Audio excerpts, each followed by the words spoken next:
एका गावात 5 मंदिरे आहेत. प्रत्येक मंदिराला 10 पायऱ्या आहेत.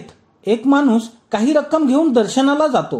तो पहिल्या मंदिराच्या प्रत्येक पायरीवर 1-1 रुपया असे एकूण 10 रुपये ठेवतो व शिल्लक रकमेच्या निम्मी रक्कम दानपेटीत टाकतो.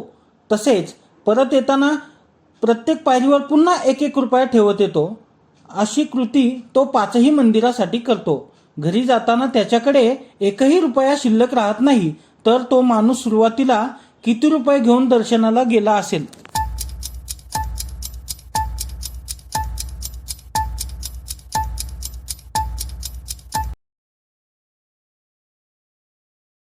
तो माणूस सुरुवातीला 930 रुपये घेऊन दर्शनाला गेलेला असतो. कोड्यामध्ये सांगितल्याप्रमाणे 10 रुपये पायरीवर ठेवून निम्मी रक्कम दानपेटीत टाकल्यानंतर पुन्हा 10 रुपये पायरीवर ठेवून शेवटी 1ही रुपया शिल्लक राहत नाही.